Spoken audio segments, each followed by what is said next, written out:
tal? ¿Cómo están, amigos? Me da mucho gusto darles la bienvenida a este Comentarios de Salud. El día de hoy tengo de acompañante y voy a referirme a él en primera persona, a Guillermo García Ramos. El doctor Guillermo García Ramos es el fundador del Departamento de Neurología en el Instituto Nacional de la Nutrición y Ciencias Médicas de Salvador Subirán. Y el día de hoy nos va a acompañar en una charla que vamos a tener junto con ustedes sobre un tema que a mí me llamó la atención y quisiera empezar poniendo el contexto. Hace una semana nos enteramos de el asesinato de un magnate en los Estados Unidos que dirigía una de las compañías de seguros más grandes de ese país. Este personaje fue ultimado al salir de un restaurante y las averiguaciones de la policía llevaron a la sospecha de un individuo que en apariencia había disparado 3 balas que tenían unas iniciales que correspondían al lema de la compañía de la aseguradora en cuestión.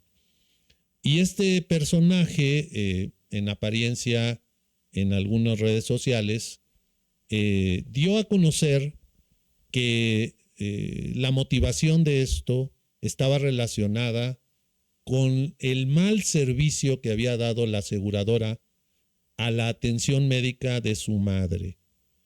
Y por otro lado, que él mismo había sufrido de una enfermedad de la columna vertebral y que había recibido rechazos en los pagos, había recibido postergación de los servicios y esta situación le había provocado una enorme frustración.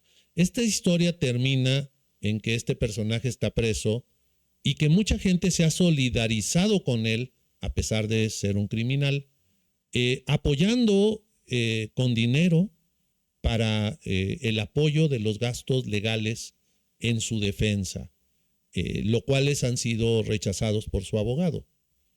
En otro orden de ideas, en nuestro país, también relacionado con las aseguradoras, nos enteramos en un periódico nacional que una de las compañías de aseguranza más importantes de México había iniciado una situación legal de demanda en contra de 10 médicos que habían estado aumentando los presupuestos de cobranza por servicios médicos de sus pacientes. Y ellos argumentan que esto es un delito y además ellos acusan a los médicos de estar en contubernio con los pacientes para cobrar dinero extra. En ese orden de ideas invité al doctor Guillermo García Ramos para que platicáramos sus experiencias y compartiéramos con el público este servicio que dan las aseguradoras, cómo lo ve desde la práctica médica, cómo se ve desde una práctica de una institución pública, cuáles han sido sus experiencias. Y con esto le doy la bienvenida y le agradezco mucho la participación en esta mesa de café. Muchas gracias. ¿Sí hay audio? Muchas gracias, Raúl. Perdón, Saúl. El doctor Garza ha escogido un tema algo escabroso en su contenido, en las consecuencias, y quizá sería un intento muy idóneo hacer alguna recomendación para sufragar estos problemas que a veces surgen con las aseguradoras. Empezaré a decir que las aseguradoras tienen 2 áreas de funcionamiento, en la mayor parte en instituciones privadas, en consulta privada, y la minoría en hospitales de asistencia pública. De manera que ahí el alumno tiene mucho más conocimientos que el, entre comillas, su profesor, yo diría más bien su amigo. Las aseguradoras tienen algunos bemoles muy especiales. En mi entrenamiento de estos residentes que salen jóvenes neurólogos, me han comentado algunos datos que llamarían mucho la atención. Uno de ellos, que las aseguradoras procuran a estos jóvenes neurólogos para contratarlos y dar sus servicios a los asegurados. Y lo hacen con la idea y con la oferta de pagar sueldos pues muy inferiores que harían a unos neurólogos ya, vamos a decir, consagrados o ya con vasta experiencia en su vida profesional. Y obviamente pues es la aceptación. Y ahí viene uno de los primeros cuestionamientos. ¿Por qué ser diferente con un neurólogo joven, el cual tiene todo el tiempo, la capacidad, las ganas, la honestidad de atender bien al paciente, como lo haría un neurólogo con un vasto tiempo de ejercicio profesional? Ese es un aspecto que a mí me resulta difícil de entender, salvo que pues las aseguradoras tuvieran esa tendencia cuando yo creo que es un trato desigual, no deshonesto, pero sí desigual en un neurólogo recién formado y en uno que ya tiene años de ejercicio profesional. Las aseguradoras, por ejemplo, en el Instituto de Nutrición, quizás sea el 5% de la población que tienen ese beneficio. Y es interesante que la atención en una institución pública pues no es diferente en nada a una institución privada. Es decir, la calidad de atención profesional, neurológica, medicina interna o la que sea, pues no tiene ninguna variante. Y resulta que muchos de los profesores, por ejemplo, en caso mío de nutrición, al rato en la consulta privada son, entre comillas, la competencia de uno.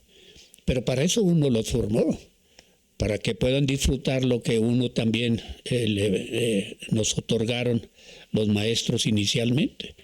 Y eso se cumple un principio en que el profesor, además de formar profesionalmente, pues debe intervenir en partes como su ejercicio profesional, y eso sería un aspecto ideal. Más o menos es lo que podría comentar sobre. Bien, déjenme poner en contexto algunas cifras. No tenemos cifras actualizadas, pero voy a utilizar las que da Conducef del año 2021-2022. Y ellos nos dicen, hay alrededor de 9 de cada 100 mexicanos que tienen un seguro de gastos médicos. Y de esos 9 de cada 100 mexicanos que tienen un seguro de gastos médicos, hay aproximadamente 15,000 reclamaciones por año en contra de las aseguradoras que llegan a la Conducef. Quiere decir que probablemente haya muchos más que no llegaron a esas instancias. Y de esos, la mayoría son reclamaciones a los seguros de auto. Pero hay aproximadamente 1,500 reclamaciones por año de malos servicios de las aseguradoras a sus asegurados en servicios de gastos médicos. Pero el dato que quiero resaltar es que solamente el 25% de esos 1,500 casos anuales, el veredicto de Conducef es a favor del paciente. Quiere decir que en el 75% de las ocasiones en donde existe una controversia en la atención de la aseguradora con un enfermo, la aseguradora tiene o sale con la razón de un juicio. De tal manera que, pues, lo que yo me preguntaría sería, ¿quién regula esto? O sea, ¿quién regula lo que la aseguradora está obligada a dar? ¿Quién regula que los usuarios de las aseguradoras entiendan claramente cuáles son los beneficios que deben de obtener? ¿O quién obliga a la aseguradora a cumplir con las normas que están en un contrato de servicios? Peor aún, ¿quién media entre los usuarios y las aseguradoras del costo que le va a asignar por ese servicio de aseguranza? Porque sabemos que cada 5 años el costo de la póliza que pagas, va a subir. Y pues evidentemente que hay una serie de estudios actuariales, pero nadie de los usuarios, de los pacientes, está dentro de ese proceso de decir cuánto te tienen que subir tu póliza. Entonces, hay una serie de situaciones en donde creo que hay una especie de indefensión cuando tú ya estás en la posición de que estás enfermo y que vas a usar tu póliza, y de que en muchas ocasiones el que te trate tu médico, el que te trate el médico que tiene años conociéndote, puede ser imposible, porque eso te puede subir muchísimo los gastos que vas a pagar en un hospital privado, ¿sí? Comparado con que si aceptas que te trate un médico de la red de aseguranza, que sabes que probablemente va a tener un ingreso mucho menor por ser parte de la red. Y a cambio de eso reciben la promesa de que van a recibir más pacientes. ¿Cuál sería su opinión de este contubernio que hay entre médicos que son ahora empleados de la aseguradora y que ahora ven a los pacientes como clientes en lugar de una relación tradicional médico-paciente? Sí, es un punto muy debatible de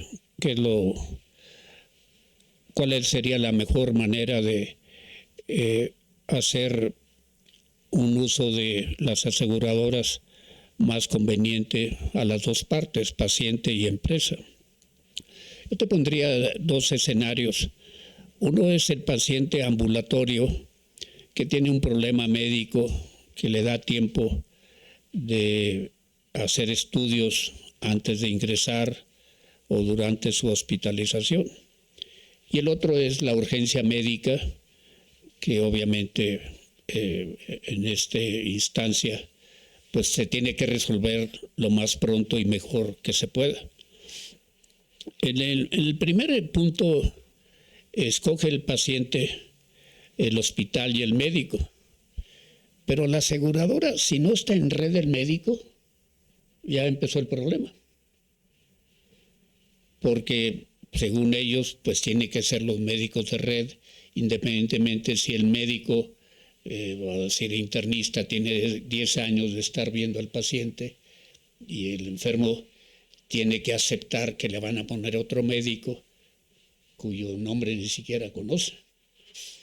Y el otro es que cuando se cubre esto, digamos que el médico sí es de la aseguradora, entonces vienen otros problemas. El costo máximo para hacer tales estudios es tal cantidad. Y tiene que ser, a veces en otros hospitales, fuera de ello, a pesar de que ahí esté la maquinaria y el interpretador. Entonces viene ahí un problema que... Y el otro escenario es el más grave, porque el paciente se le tiene que resolver el problema, sea trauma, sea intoxicación, sea con quien sea. Y ahí no importa, afortunadamente ahí la aseguradora está consciente de que primero hay que salvar la vida, dejar las menos secuelas. Sin embargo, ya cuando viene, por ejemplo, si fue un interconsultante que escogió la familia o el médico, y si no está en el rol, pues el enfermo, el familiar tiene que pagar esas cosas. Y esto no es exclusivo en México, en todos sitios hay algunas conveniencias, pocas ventajas de tener una aseguradora que se pueda calificar como limpia, como honesta, como que la procuración de la atención sea al enfermo y no la caja de médicos o lo que tiene que pagar de coaseguro y todos estos problemas. De manera que no niego que hay muchas aseguradoras que dan cumplimiento moral, ético, económico, pero muchas de ellas tienen puntos adolescentes donde el interés no es como algunas otras muy decentes o de la mayor parte de los médicos, que la seguridad, la atención del enfermo y la economía, yo diría que también es un punto muy importante. Porque ¿qué tal si un enfermo que dura un mes en terapia intensiva y sale con una cuenta de millones de pesos por resolver y donde su máxima cobertura sean 600,000 pesos? Entonces ahí es un problema muy serio. Pues sí, de hecho, ese problema produce gastos catastróficos para la familia y en muchas ocasiones tienen que deshacerse de sus bienes. Pero la fórmula se puede complicar más, maestro, porque llegas a urgencias, tienes una póliza de seguros con una lista de médicos, pero el hospital privado al que llegas tiene unos médicos de guardia que tienen ciertos privilegios para atender a los pacientes de emergencia en ese hospital. Entonces, el fenómeno, el paciente queda entre la obligatoriedad de aceptar al médico que le asigne el hospital o entre aceptar o llamar al médico de la aseguradora, o que sea el médico que siempre me ha atendido y que ahora estoy en una urgencia y que yo quiero que sea él el que me trate. Uh-huh. Entonces, la verdad es que no hay ninguna reglamentación en esto. Y la verdad es que la familia en esas emergencias pues cruza por terrenos desconocidos y a veces con la cartera al mejor postor. Tristemente en una emergencia lo que tú quieres es resolver el problema de tu familia, ¿no? Claro. Tu familiar. Otra dificultad que existe es lo que pasa con el tiempo. ¿Qué sucede con los mayores de 60 años?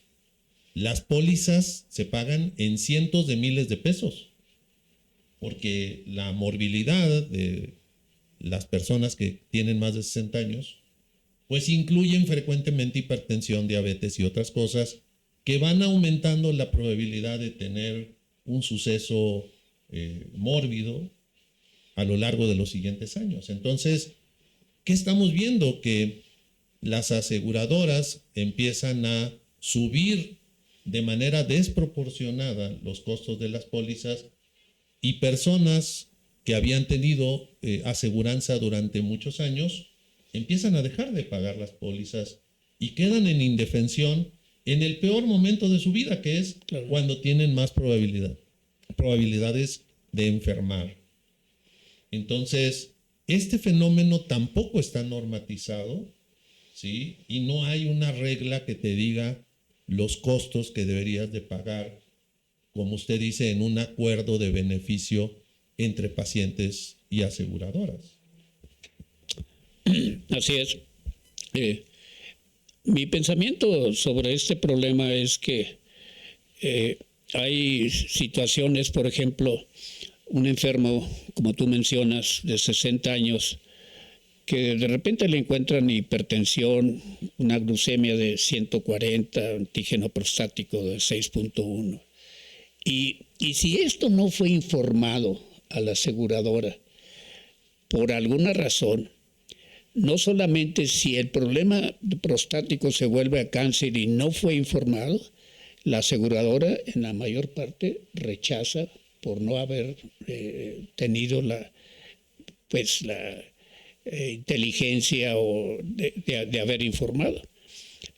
Antes parece que el tiempo pudiera venir. Quisiera hablar un poquito de un tema diferente a las aseguradoras y que son las llamadas dicotomías, que también se van a veces en las aseguradoras. Para dar una más o menos explicación en qué consiste, consiste en que un enfermo recurre a su médico y el médico a aseguradoras, y durante la entrevista pues se hace todo el diagnóstico, se hace todos los tratamientos y resulta que requiere una intervención quirúrgica y la aseguradora o el paciente escoge un cirujano y el cirujano escoge pues la mejor opción de terapéutica. Y ya en el cobro de honorarios, estén cubiertos o no por la aseguradora, hay una conveniencia pues muy reprobable éticamente, que es que el sueldo que se le paga, o los honorarios mejor dicho, se divide y se dan a otros médicos, y consiste eso en que el honorario, en lugar de ser destinado por un trabajo bien hecho, se tenga que repartir entre personas que a lo mejor ni figuraron. Mencionaba un ejemplo, que llega un paciente y me trae estudios de laboratorio de los cuales fueron solicitados, efectuados, y total lo reviso y bueno, pues, es compatible con tal o cual problema. Y el enfermo, ya al despedirse, dijo: doctor, la próxima, a ver si hay un laboratorio que no sea tan costoso. Pues sí, pero es lo primero que se me ocurrió, que podría ser, no por el costo, sino por eficiencia. Total, nos despedimos, ya se fue contento porque tenía algo que no era grave, pero no muy conforme con todo lo que había gastado.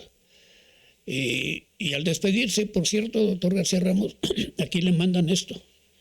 Era un sobre, y que lo abro, y era un cheque endosable por tal X cantidad de dinero. Y le digo: ¿y esto qué es? No, pues me dijeron que se lo diera a usted, que a ver si sigue mandando más pacientes. Dije: ah, caray, pero... ¿Sabe qué? Como era endosable, se lo firmé. Aquí están sus 2,000 o 3,000 pesos que le cobraron, y los abona a lo que le reditó ir a ese laboratorio. Contubernios que existen con laboratorios clínicos, contubernios que existen con personas que hacen intervenciones o que tienen equipos, o peor aún, hospitales que te cobran menos renta si utilizas más los servicios del hospital, o si tienes más ingresos de pacientes o más cirugías. Ese tipo de contubernios también los tiene que pasar los pacientes. Yo quiero terminar la plática diciéndoles que lo mejor que le puede pasar a un enfermo es tener a un médico que sea su amigo, que esté de parte de él, que lo proteja de todas estas situaciones y de que busque las mejores alternativas para proporcionarle beneficios de salud. Y yo creo, si usted está de acuerdo, que nos podemos ir con este último pensamiento, y les agradezco mucho el habernos compartido con nosotros estas disertaciones, y les deseo lo mejor para estas fiestas de diciembre.